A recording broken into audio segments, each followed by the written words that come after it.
Hi, and welcome to the Fossil and Prairie Center. My name is Heidi Reams, and I am the naturalist here with Floyd County Conservation. And this summer, while you are imagining your story at the public library, I want you to imagine being older than the dinosaurs. Imagine being in an ocean in Iowa. Well, those are all things that are true when you come out to the Fossil and Prairie Park. What we have here are fossils that are older than the dinosaurs from the Devonian time period when Iowa was an ocean. That's roughly about 365 million years ago. So what is a fossil? A fossil is the hard shell or bones of an animal that have been preserved and turned into rocks, basically, over time. Not everything that was alive once becomes a fossil, but the fossils will give us a glimpse into the past, and they'll tell us the story of what that animal looked like, some features that it may have had, and how it may be similar to the animals that we have today.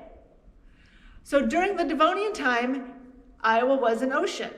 So the fossils that you're going to find are from ocean creatures, such as gastropods, which is just a fancy word for a snail, or horn corals, which look like little tornadoes or little ice cream cones.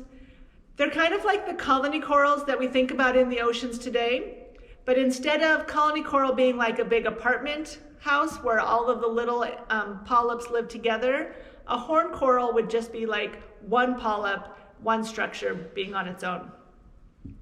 The most common fossil that you'll be able to find here are the brachiopods. And brachiopods look like a clam with a top and bottom shell, but their tops and bottoms are different. You can see some have points to the sides, and you can see how their tops and bottoms are different. Some have dips. They've identified 40 different species of brachiopods alone. So you could have a whole handful of those and every one of them be different.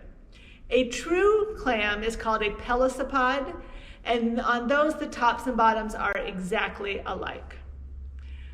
One of the smaller fossils to find are the crinoids. And basically a crinoid, which is also called a sea lily, when the water levels went down, their stems couldn't hold them up. So you're looking for pieces of their stems. Sometimes you can find a stack of them like this one here, or sometimes you just find an individual segment or a disc of them.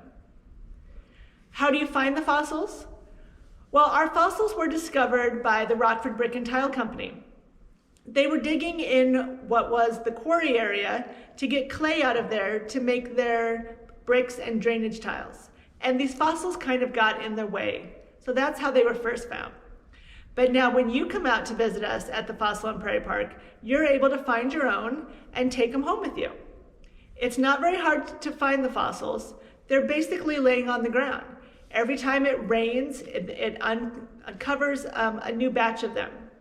So if you just sit down in one spot and start looking for some of those shapes, like the small little discs or the ice cream cones, or things that look like a snail, or things that look like a clam with top and bottom shell, you'd be amazed at how quickly you will find them. If you come out to go fossil hunting, I will tell you one of the secrets is there's more fossils at the top of the quarry than there is down in the bottom. When it rains, it washes all of the mud off of the fossils on top, and the mud goes down into the bottom, but the fossils stay on top. And obviously, if you're a little further from the parking lot, it's a little less picked over. The park is open from sunrise to sunset every day, and so we would love to have you come out here and join us and imagine your story and imagine the stories that these fossils can tell us. Have a great day. Bye.